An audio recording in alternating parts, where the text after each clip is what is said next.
Doctor Strange in the Multiverse of Madness is directed by Sam Raimi and written by Michael Waldron. It is the sequel to 2016's Doctor Strange and stars Benedict Cumberbatch as the titular character on Elizabeth Olsen, Chiwetel Ejiofor, Benedict Wong, Xochitl Gomez, Michael Stuhlbarg, and Rachel McAdams.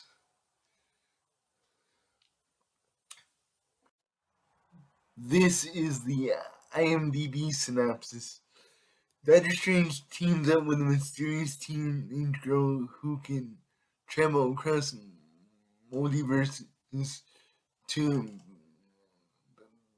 battle other versions of himself who threaten to wipe out the multiverse. They see help from the Scarlet Witch, Wong, and others.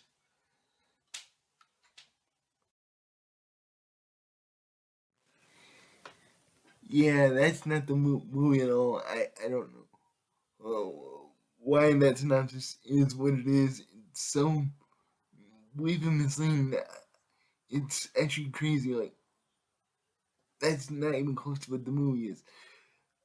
Um, um but since this is a non-spoiler review, mostly I won't get too much into the detail. I don't seen the film already, which if you haven't, it's been 3 years. Go watch it on Disney Plus or something. Then come back. You guys know how much I love Sam Raimi as a filmmaker. The Spider-Man trilogy, the third one's not perfect, but it's almost perfect. It's cinema. I know he's primarily known for horror like Evil Dead and Drive Me to Hell and stuff like that, but his Spider-Man trilogy shaped my childhood and early teens, and that trilogy shaped my early love for film, and since characters in the Spider-Man films have referenced Doctor Strange, and probably the best joke in Spider-Man 2. Guy named Otto Octavius winds up with 8 limbs. What are the odds? Hoffman! Yeah? What are we gonna call this guy? Dr. Octopus. That's crap. Science Squid? Crap! Doctor Strange. That's pretty good.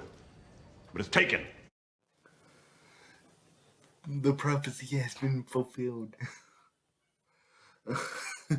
Anyway, I couldn't wait to see what he would do with a film of his own within this Doctor Strange franchise. And I'm going to be honest with you all. When I originally watched it for the first time 3 years ago on Disney Plus, I hated this movie. I had massive problems with the story.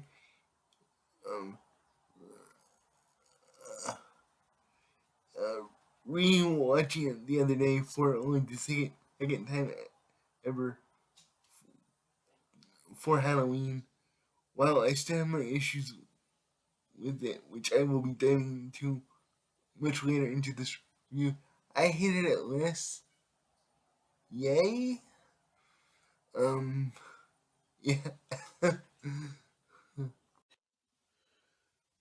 What I can definitely say is that Sam Raimi has delivered everything that I would want from a Sam Raimi Doctor Strange movie in regards to the visuals and the feel. I love so much about the way this movie looks and sounds. There's an amazing sequence only he can pull off,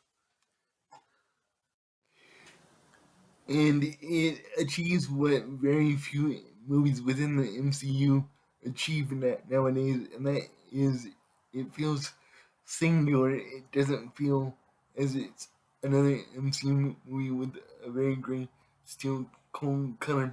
It looks like a Sam Raimi movie. I also love um Elizabeth Olsen as Scarlet Witch. I mean,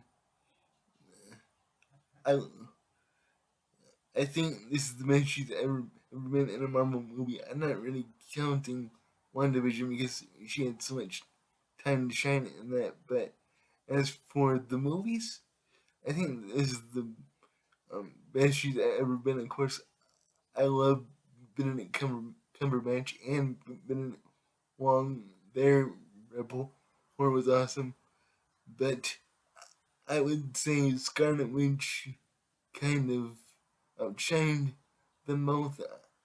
I thought she was just wonderful. And there's sprinklings of horror and gore throughout the movie, which obviously I'm not a horror fan. Even I had to admit some of the visuals were striking. There's this fight with the giant octopus creature and its eyeball, and there's some cool stuff, and I loved it, and I thought it was great. And there's a surprisingly large amount of gore for a PG-13 movie, and I would say possibly too much gore for my own personal taste, and some of it was unnecessary at one point. But three, but three of my favorite sequences in this movie um, are the squid, which I talked about, and the second was the Battle of Cumberbatch, which is spectacular. Um, the third was this um, was battle towards the end that involves this really inventive use of music. Xochitl Gomez as America Chavez is awesome. The scenes with her and Doctor Strange are almost beautiful in a way because she sees an alternate version of Strange as a father figure, and she doesn't know she can just arm Doctor Strange fully yet, and it's beautiful watching their relationship grow. And at the end of the movie, she's like, "I'm glad I stepped into your universe," and he's like, "Yeah, me too, kid." Uh, um, what brings this movie down though are what I have come to realize may have been forced reshoots. I don't want to be that guy that tells you some fact because I wasn't there, but it seems like these reshoots near the second act were were not in the original draft. That's all I can really speculate about right now. It's very easy to look at this film and say, well, it's bad, it's messy, the script is bad, and it's not a bad film by any means. There was a rumor going around on Twitter in the trade publications that Michael Waldron um, wrote the actual shooting script that they used in the final film in the span of a week. I don't know the full details, but I'm not going. But I am going to be honest with you guys. When I saw the teaser trailer that was attached to the end of the theatrical cut of Spider-Man No Way Home, I was fully convinced Multiverse of Madness would be the movie that dealt with the consequences of Doctor Strange using the Runes of Kafka spell twice to wipe out everyone's memory of Spider-Man. I wonder if one of the original scripts um, um, uh, dealt with that. Also, I'm curious. I'm curious to see um, what Scott Derrickson and C. Robert Cargill's original Doctor Strange 2 script cooked up.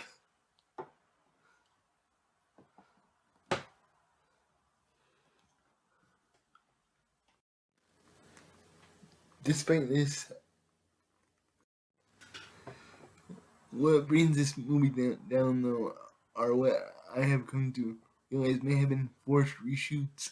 I don't want to be that guy that tells you some fact because I wasn't there, but it seems like these reshoots near the second act were not in the original draft. That's all I can really speculate about right now. I'm going to give Doctor Strange in the Multiverse of Madness a B minus. Guys, thank you as always for watching.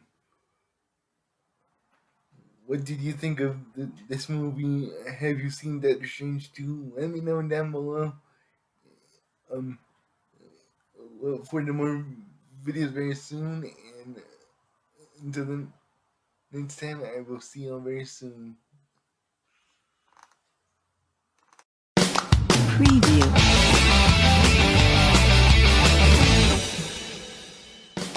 Preview.